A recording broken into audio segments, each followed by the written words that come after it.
지금 뭐냐면 또 이제 저희 아침에 이제 신문 이렇게 딱 보면 요즘 뭐 난리예요. 뭐냐면 신통기획, 그다음에 정부에서 안전진단 완화, 뭐 여의도에 75층짜리 압구정동은 뭐 다리를 놓고, 그래서 보면 또 목동 이런 데도 풀리니까 결국 우리가 재건축 아파트가 결국 보면 부동산 시장의 어떤 뭐라고 그럴까 그게 벤처기업이라고 해야 되나, 어쨌든 주도주 비슷하잖아요. 이거 막 튀면. 근데 어쨌든 지금 분위기를 보면 재건축 아파트가 뭐 안 하는 데가 없어요. 다 지금 정부에서 풀어주니까. 네. 결국 이게 시장을 막 들썩이게 하는 그 변수가 될 수 있는 거 아닌가요? 그러니까 이 최근에 뭐 이 정비 사업이라고 하는 네. 재건축 재개발 규제 완화, 특히 재건축 규제 완화가 굉장히 빠르게 진행되잖아요. 분명히 집값에 영향이 있죠. 네. 근데 과거하고 다른 점을 꼭 여러분들이 아셔야 됩니다. 첫 번째는 뭐냐면 너무 많아요. 그래서 예전에는 안전진단만 통과하면 급등했어요. 네. 근데 지금은 너무 많아요, 선택사항이. 너무 많다요. 그러니까 옆집 다 강남에 가면 다 하더라고요. 보니까. 목동은 전체 단지 중에서 이제 90% 이상이 다 안전진단 네. 통과돼서 이제 선택사항이 너무 너무 많아졌어요. 많아요. 그래서 안전진단 통과한다고 해서 집값이 급등하고 이런 현상이 안 나타나요. 그러니까 뭐냐면 과거하고 다른 현상이 나타날 수 있다는 거고, 두 번째는 뭐냐면 실제적으로 최근에 뭐 이런 공사비 상승이라든가 네, 아니면 그렇죠. 여러 가지 때문에 사실 그걸 투자 목적으로 만약 샀을 때 나중에 분담금이라든가 사실 수익성이 제대로 안 받쳐줄 가능성이 큽니다. 그런 차원에서 지금 수요가 막 공격적으로 붙고 있지는 않거든요. 그래서 이 두 가지 차원에서는 과거하고 다르게 이런 정비사업, 특히 재건축 규제 완화가 바로 집값의 급등을 이어지지 않고 있는 이유이기도 합니다. 재건축하면 음마아파트 아닙니까? 예. 음마아파트, 야, 이거 음마아파트 벌써 뭐 재건축 추진 한 10몇 년 됐는데 20년 됐나요? 지금 그 조합에서 한 개 분양가 7,700만 원, 9평 32평짜리가 26억 분양가 책정할 거라는 게 나왔는데 네. 사실은 그 주변에 보면 뭐 새 아파트면 30억까지 가요. 그러면 오, 이게 음마아파트가 논란이 많아요. 분양가 26억이 너무 비싸다. 아니면 26억이면 들어갈 만하다. 뭐 이런 게 약간 어떻게 보세요, 이거? 시간이 중요하죠. 네. 그게 언제 될지 모르잖아요. 사실 불확실성이 너무 커서 요즘 저 상가 문제도 해결되고 그래서 뭐 한 7, 8년 걸리나요? 보통 그렇게 다 또 조합 결성하고 이렇게 돼도 말씀하신 것처럼 한 7년 또 걸리니까 7년 후에 또 어떻게 될지 모르지 않습니까? 그런 불확실성을 여러분들이 잘 감안하셨으면 좋겠다는 말씀 드립니다.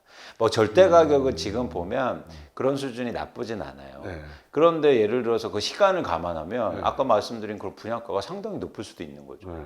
근데 가령 내가 부동산으로 돈을 좀 벌고 싶다. 그러면 어차피 지금 재건축은 될 거 아닙니까? 가령 뭐 목동, 뭐 압구정동 너무 비싸요. 거기는 뭐 상상도 못하겠지만 목동 정도의 뭐 혹은 이런 재건축을 하나 가지고 있으면 물론 시간이 뭐 길면 10년이지만 그냥 아파트보다는 이게 좀 그래도 자산 가치 상승에 도움이 되지 않을까 뭐 이런 생각할. 그렇죠. 투자로 보면 사실 여러분들이 중요하게 보는 게 건물보다도 네. 땅을 보셔야 돼요. 그렇죠. 예. 그래서 예를 들어서 새 아파트가 막 30층 올라가 네. 있는데 그 갖고 있는 전용 면적, 그러니까 땅이 네. 얼마나 작겠습니까? 대신 아까처럼 저밀도지구나 노후 아파트들은 갖고 있는 땅이 많잖아요. 그래서 투자로 부동산을 보신다면 사실은 땅의 가치를 보는 게 맞아요. 그런 차원에서 아까처럼 재건축이나 이런 쪽에 관심을 많이 두는 게 맞죠. 네. 근데 또 하나가 재건축이 이제 뭐 서울만 재건축하느냐.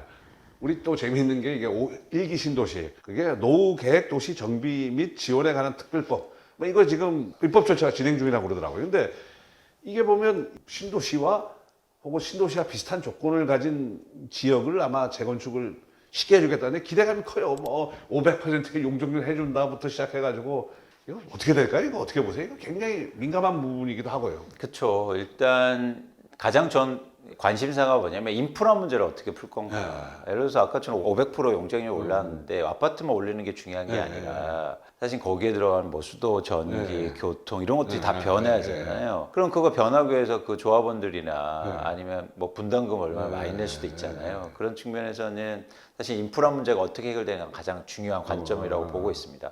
근데 자기장 한번 보셨어요? 그 용적률 500%짜리 아파트 한번 보셨어요? 다 500%는 안 하겠죠. 뭐, 어디 역세권 하고 뭐 그러니까. 300%좀 하겠죠. 예, 근데 만약에 그냥 단순하게만 500%짜리 아파트는요, 그게 쉽지 않아요. 그 주거 환경이요. 예, 그래서 한국에도 이제 한두 개 생기고 있는데 사실 그런 주거 환경에서 만약 지금처럼 집값이 그게 막 생겼을 때 네. 그런 인프라를 어떻게 해결할지는 좀 지켜볼 상황입니다. 실수요자 입장에서 그러면 자, 내 친척이 야, 나 분당에 하나 살 거야 재건축 노리고 이거 어떻게 하실 것 같아요? 그러니까 저는 그렇게 만약 여쭤보면 지금의 그러니까 저는 어느 곳보다 예를 들어서 분당 좋죠. 좋은데 언제 살 거냐가 지금 더 중요한 언제 살 시점이다. 거냐. 그러니까 분당 좋은 거 인정. 근데 분당을 아파트를 언제 살 거냐? 지금이냐? 아니면 제가 말씀드렸듯이 가격이 떨어지는데 거래량이 회복할 때 살 거냐? 그래서 좀 더 선택의 폭이 넓을 때. 그렇죠.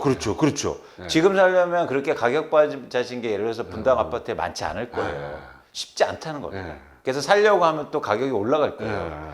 그래서 그런 시점보다도 오히려 여러분들이 사기에 좋은 시점에 대해서 고민을 더 하셨으면 좋겠다. 지금은 항상 이게 중요한 게 있잖아요. 지금 시점은 위치보다도 시점이 더 중요한 상황이에요. 시점이 더 중요하다. 언제 살 거냐. 이거 고민을 더 많이 하셨으면 좋겠습니다. 와, 근데 언제 사야 되느냐? 그걸 이제 보는 지표가 여러 가지 있겠지만 아까 거래량, 네. 뭐 또 어떤 지표를 또 보세요? 중요한 게 이제 전세 가격이죠. 전세 가격. 왜냐면- 전세 가격이 바닥을 치고 올라갈 때. 그렇죠. 아니면 덜 빠지고 그래서 이렇게 정체돼 있을 때 이럴 때면 사실 앞으로 집값이 오른다는 강력한 신호거든요. 예. 그래서 전세 가격도 같이 보실 필요가 되게 있습니다. 그러니까 한국은 전세 가격이 또 굉장히 중요해요. 예. 전세 가격 하락이 멈춰야 된다. 그렇죠. 일단 아유, 감사합니다. 고맙습니다. 고생하셨습니다. 네.